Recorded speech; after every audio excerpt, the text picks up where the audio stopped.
Good morning student. आज हम अपने सेकंड लेसन जो हमारा चला हुआ है फिजिकल फीचर ऑफ इंडिया का नेक्स्ट टॉपिक करेंगे, जो इस लेसन का महत्वपूर्ण क्वेश्चन भी है, इम्पोर्टेंट क्वेश्चन है। Difference between the western Ghat and the eastern Ghat. पश्चिमी घाट और पूर्वी घाट में अंतर बताइए। ये इस लेसन का एक इम्पोर्टेंट क्वेश्चन भी है। उसी क्वेश्चन को हम आगे करते हैं आज।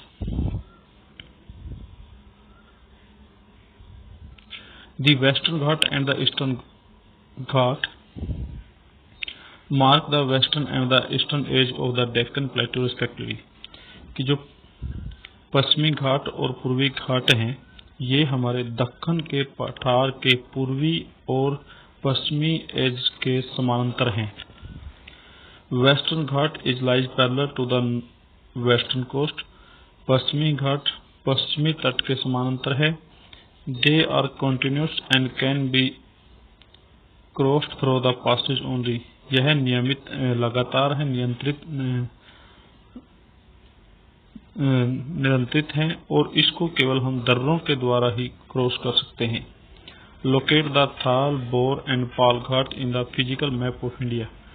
भारत के मानचित्र पर थाल, भोर और पाल घाट को दर्शाइए। जो हमारा ये मैप है, इस मैप के अंदर हमें ये थाल, भोर और जो घाट हैं, दर्रे हैं, उनको दर्शाना है। तो ये है हमारा पश्चिमी घाट और पश्चिमी घाट के अंदर ये दर्रे हैं, 1, 2 और ये से 3 ये दर्रे हैं जहाँ इन दर्रों का निर्माण होता है, जिसके थाल, भोर और पाल दर्रे कहा गया, पासेज कहा गया है। यह है पश्चिमी घाट इस साइड का, ये पश्चिमी साइड का घाट है और ये पूर्वी का। ये सारा का सारा पश्चिमी घाट है।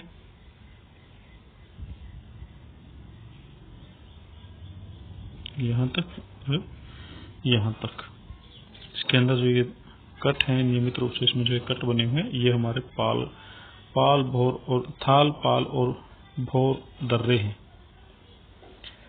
नेक्स्ट आगे करते हैं।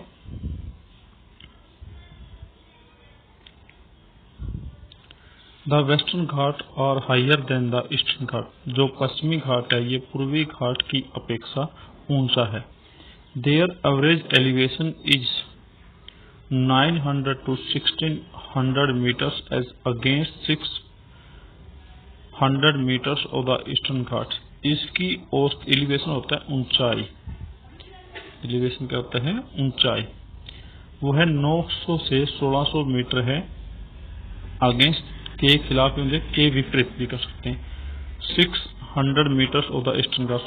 पूर्वी घाट के 600 मीटर के विपरीत पश्चिमी घाट की जो ऊंचाई है वो 900 से 1600 मीटर है। The Eastern Ghats stretch from the Mahanadi Valley to the Nilgiri in the south। जो पूर्वी घाट है, ये महानदी घाटी से लेके नीलगिरी के पहाड़ियों, दक्षिण में नीलगिरी की पहाड़ियों तक फैला है। The Eastern Ghats are discontinuous and irregular and dissected by the rivers draining into the Bay of Bengal। जो पश्चिमी घाट है वो अनियमित है, अनियंत्रित है और डिसेकेटेड और यह विच्छेदित है बाय द रिवर्स, नदियों के द्वारा, draining into the Bay of Bengal, जो कि बंगाल की खाड़ी में प्रवाहित होती हैं। इनके बंगाल की खाड़ी में प्रवाहित होने वाली नदियों ने पूर्वी घाट को डिसकंटिन्यूस, इनके अनियंत्रित, जो नियमित है, अनियमित है, ये इरेगुलर है, अनियंत्रित है और डिसेकेटेड और विच्छेदित है। The Western Ghat caused the orographic rain by the facing the rain-bearing most winds to rise along the western slopes of the Ghat। जो पश्चिमी घाट है, कोज कारण बनता है ओरोग्राफिक रेन। ओरोग्राफिक रेन होती है जब पवनें आती हैं और ऊपर उठ के फिर बारिश करती हैं, उसको बोलते हैं ओवरग्राफिक रेन। इनके पवनें आई, पवनें ऊपर पहाड़ों से ऊपर उठी और ऊपर उठ के बारिश करना शुरू कर दी। जैसे कि हम जो हमारे समर की बारिश होती है या मानसून की बारिश होती है, उस तरह की जो बारिश होती है। By facing the rain, bearing the most wind to rage along the western slope of the Ghats, जो घाट के पश्चिमी ढलानों के अंदर हवाएं टकराने से ऊपर उठ के बारिश करते उसका सामना करती है। The Western Ghats are known by different local names. पश्चिमी घाट को वहां पर उसके बहुत से स्थानीय नामों से जाना जाता है। The height of the Western Ghats progressively increase from north to south. पश्चिम घाट की जो ऊंचाई है वो उत्तर से दक्षिण की तरफ बढ़ती जाती है। The highest peak include the Anamudi, और इसकी जो सबसे ऊंचा शिखर है वो है अनाईमुड़ी, जिसकी ऊंचाई है 2695 मीटर्स, एंड द दोदा बेटा, और दूसरी है दोदा बेटा जिसकी ऊंचाई है 206,035 मीटर्स। महेंद्रगिरी जिसकी ऊंचाई है 1501 metres is the highest peak in the eastern Ghat. ये ईस्टर्न घाट की सबसे ऊंची शिखर है। Savrori Hills and the Javedi Hills are located to the southeast of the Saveri शिखर और जावेदी शिखर भी पहाड़ियां भी इसके दक्षिण पूर्व के अंदर लोकेट दर्शाई गई हैं। ऑफ द ईस्टर्न घाट, पूर्वी घाट में locate the famous hill station of the Udagamandalam, जो प्रसिद्ध पर्वतीय स्थान है उदगमंडलम को लोकेट कीजिए। Properly known as the Ooty and the Kodaikanal, जिसको जो कि ऊटी और कोडाईकनाल के नाम से प्रसिद्ध है।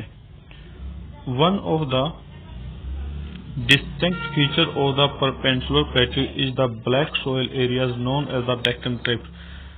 दक्कन के पठार का एक बहुत ही महत्वपूर्ण जो विशेषता है वो है इसकी काली मृदा, जिसको हम दक्कन ट्रैप बोलते हैं, दक्कन का ट्रैप बोलते हैं। This is the volcanic organ, इसकी जो उत्पत्ति होती है वो ज्वालामुखियों के अवशेष हुई है। Hence the rocks are igneous, जिसके अंदर आग्नेय पर्वत हैं। Actually this rocks have be denudated over time and are be responsible for the formation of black soil. समय के उपरांत जो ये पहाड़ थे ये डिनेटेड होते गए और इस प्रकार ये काली मृदा के निर्माण का उत्तरदायी बने। The Aravalli hills lies on the western end the north western margins of the peninsular plateaus. Aravalli की पहाड़ियां प्रायद्वीपीय पठार के पश्चिमी और उत्तर पश्चिमी क्षेत्र की तरफ पड़ती हैं। These are highly eroded hills, यह बहुत ही उच्च और बड़ी पहाड़ियां हैं। And found as the broken hills, और इनमें से जो टूटे हुए ब्रोकन हिल्स, ये मतलब टूटी हुई पहाड़ियां हैं, मतलब कटी हुई, ऐसा नहीं कि समान तो एक रेंज में हो, ये कटी हुई पहाड़ियां हैं। They extend from Gujarat to Delhi in the north, in the south east to north east direction. ये गुजरात से दिल्ली तक दक्षिण पश्चिमी और उत्तर पूर्वी दिशा में फैली हुई हैं। तो ये था हमारा डेक्कन प्लेट्यू, वेस्टर्न घाट और ईस्टर्न घाट में डिफरेंस, और ये इस लेसन का मतलब बहुत ही इम्पोर्टेंट क्वेश्चन भी है। नेक्स्ट हमारा रहता है वो है द इंडियन डेजर्ट, भारतीय मरुस्थल। The Indian desert lies towards the western margins of the Aravalli hills. जो भारतीय मरुस्थल है ये अरावली की पहाड़ियों के पश्चिमी तलहटी में पड़ता है।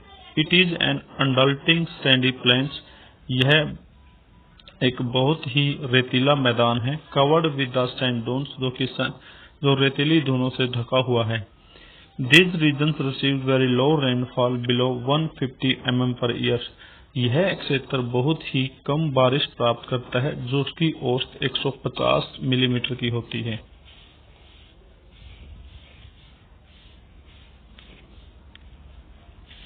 इट हैज एरिड क्लाइमेट, इसका अर्धशुष्क जलवायु है। विद लोअर वेजिटेशन, जिसके अंदर बहुत ही कम वनस्पतियों से कवर है। Streams appear during the rainy season, जो धाराएं हैं वो बारिश के मौसम में अपीयर हो जाती हैं, दृश्य हो जाती हैं। Soon after they disappear, into the sand, they do not have enough water to reach the sea. यद्यपि वे उस समय अदृश्य हो जाती हैं जब इन नदियों के अंदर पानी नहीं होता और ये रेत में परिवर्तित हो जाती हैं। Luni is the only large river in this region. जो लूनी है वो इस क्षेत्र की सबसे बड़ी नदी है। जो लूनी है वो इस क्षेत्र की सबसे बड़ी नदी है। तो ये था हमारा इंडियन डेजर्ट, भारतीय मरुस्थल। उसके बाद क्या है इसकी विशेषता? ब्रेचांस या क्रिस्केंट सेट डून्स, ब्रेंचेस यानी कि अर्धचंद्राकार के रूप की जो घाटियां हैं, cover larger area but longitudinal dunes become, यह बहुत ही एक लंबे क्षेत्र को ढकते हैं, लेकिन परंतु लॉन्गिट्यूडनल डून्स जो कि अक्षांशीय डून्स हैं, बिकम वो बनी हुई हैं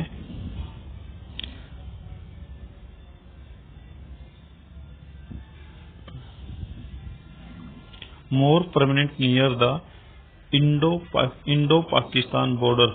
जो लॉन्गिट्यूडनल डून्स हैं यानी कि डून्स हैं, जो घाटियां हैं, वो ज्यादा से ज्यादा भारत पाकिस्तान बाउंड्री के ऊपर बनी हुई हैं, और जो ब्रांचेस हैं वो ज्यादा से ज्यादा क्षेत्रों के अंदर बनी हुई है। If you visit Jaisalmer you may go to see the group of branches. अगर आप जैसलमेर जाते हैं तो आप इस प्रकार के अर्धचंद्राकार जो घाटियां उनको देख सकते हैं।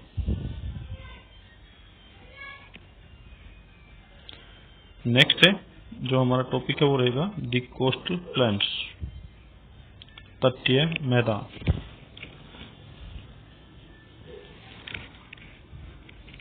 दी peninsular plateau is flanked by stretches. जो दक्षिण का पठार है इज फ्लैंक्ड बाय स्ट्रेचेस, ये नियमित रूप से फैला हुआ है। Of a narrow coastal trips, एक संकीर्ण तटीय पट्टी पर, running along the Arabian Seas on the west and the Bay of Bengal on the east, जो कि पश्चिम में अरब महासागर के समानांतर है और पूर्व के अंदर बंगाल की खाड़ी के साथ फैला है।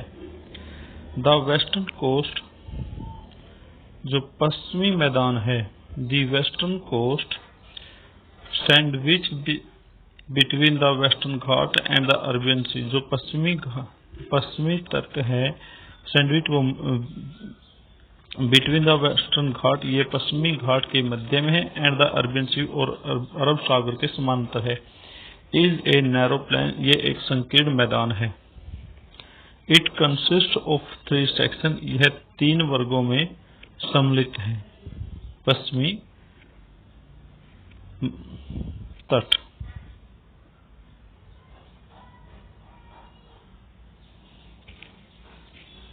The northern part of the coast is called the Konkan, जो इसका उत्तरी भाग है उसको हम कंकर बोलते हैं, कंकन बोलते हैं, जो मुंबई से गोवा तक है।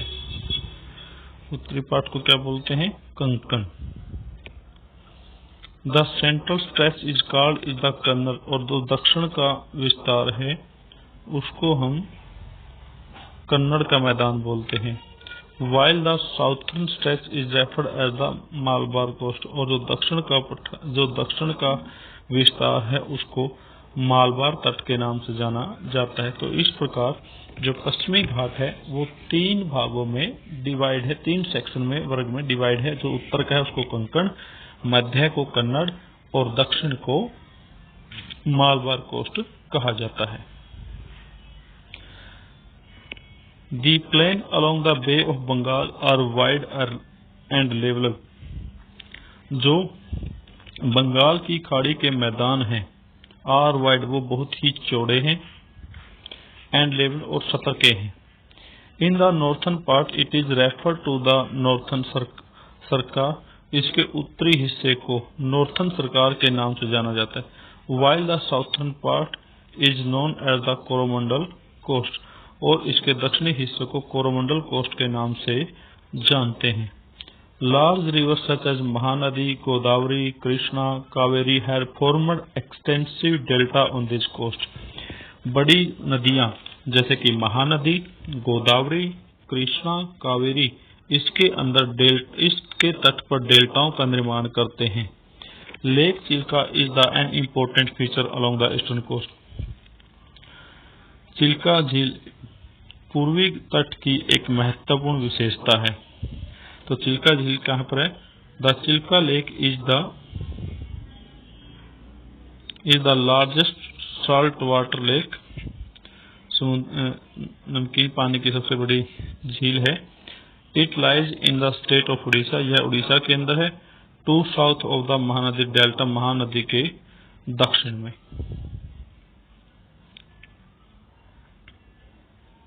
नेक्स्ट जो हमारा पोर्शन रहता है वो हम करेंगे नेक्स्ट वीडियो में। Thank you.